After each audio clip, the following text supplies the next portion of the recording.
بعض الناس للأسف إذا سافر إلى بلاد هو غريب فيها أخذ يقلب عينيه فيما شاء من صور ومن نساء ومن محرمات ومن أمور منكرة. أهم شيء ما حد يعرفه، أهم شيء ما حد يشوفه.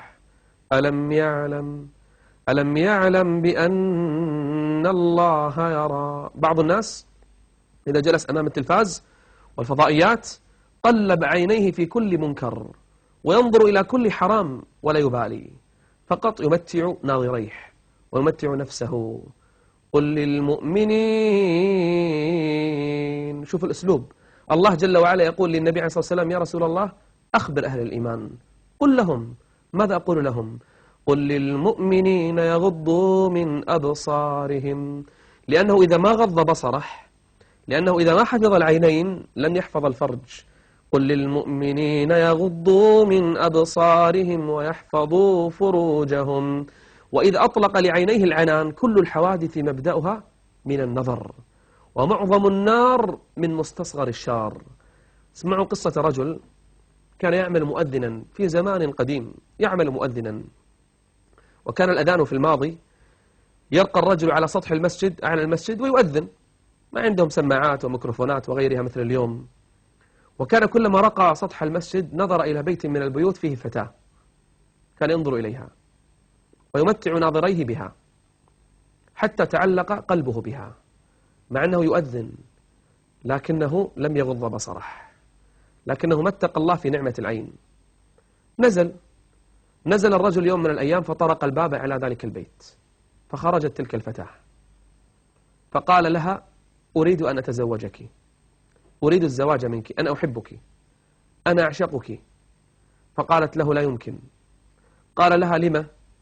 قالت: أنا لست مسلمة، نصرانية. قال: وماذا في الأمر؟ لا بأس. قالت له: لا، تتنصر وإلا لا يقبل أبي بالزواج. قال: هو ذلك.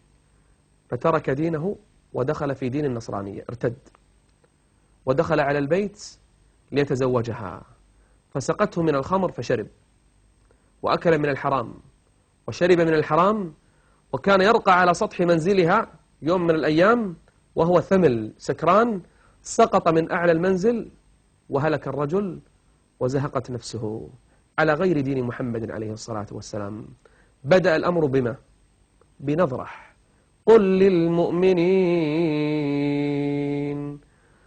للمؤمنين يغضوا من أبصارهم ويحفظوا فروجهم ذلك أزكى لهم.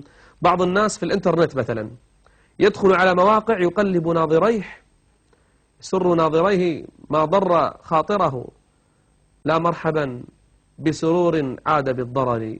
بعض الناس يقلب ناظريه في الإنترنت مثلا، يقلب عينيه في صور محرمة وصور خليعة. أهم شيء ما في أحد يشوفه، ما في أحد يراه.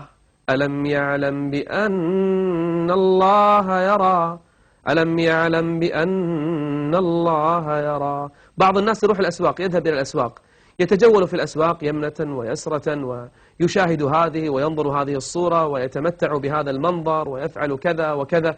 يا أخي الكريم، هذه العين سوف تسأل عنها يوم القيامة عند الله جل وعلا، سوف تنطق وتشهد عليك عند الله جل وعلا يوم القيامة.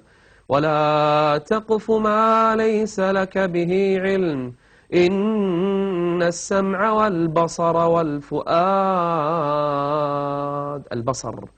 إن السمع والبصر والفؤاد كل أولئك كان عنه مسؤولا.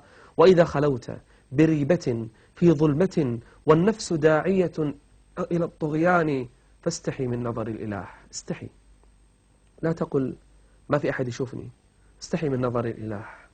فاستحي من نظر الإله وقل لها: إن الذي خلق الظلام يراني، إن السمع والبصر والفؤاد كل أولئك كان عنه مسؤولا. نعم، سوف تسأل عين عينيك عند الله عز وجل يوم القيامة. جعل الله